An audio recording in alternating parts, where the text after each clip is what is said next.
I understand that your salary is not enough, and then you need extra money to hold the family together, to buy the food, to pay the medical expenses and other things. But what if I told you there's something you can actually do to stop borrowing money from your friends? Because when you keep borrowing from your friends, they're not going to trust you. They'll feel like you are not adding any value to their life, and they're going to find a way to remove you from their life. So in this video, I'm going to share with you what you must do to stop borrowing money so that you save your face, save yourself from shame, and then renew your reputation as someone who will begin to lend money and stop borrowing. The first thing that you must do is that you must create a budget. So for every salary that you receive, maybe you receive 100k, you receive 200k, you must track exactly where your money is going to. Your daily expenditure, you must fix. Let's say you want to spend 5,000 naira every day. Make sure you do not exceed 5,000 naira. You must learn to live below your means so that at the end of the month, there's still extra money from that month's income. Okay, not going to be like when the month is just going into half, you've lost all the money and looking for where to get money from. You must learn to live below your means. Short, cut your coat according to your clothes. Do not cut your coat according to someone else's clothes. And understand that people are different.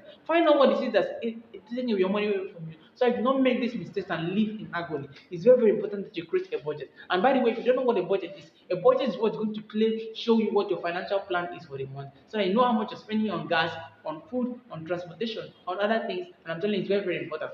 Then you need to prioritize your needs and your wants. Know what you need and know what you want. There are three essential needs: clothing, food, and shelter. Every other thing is a want. Find out how you can actually make sure that the things that you're spending money on are the things that are needful for you, and not things that you're just waking up in the morning and say, "Oh, I want to do this, I want to do that." No. Find out what is important. You have to pay your school fees, you have to pay the rent, you have to buy gas, and then transport. It's very, very important. And don't just wake up every morning and go, "I want to shop on this, I want to buy the newest clothes, I want to buy the newest wristwatch." So that you don't waste your money on things that are not important.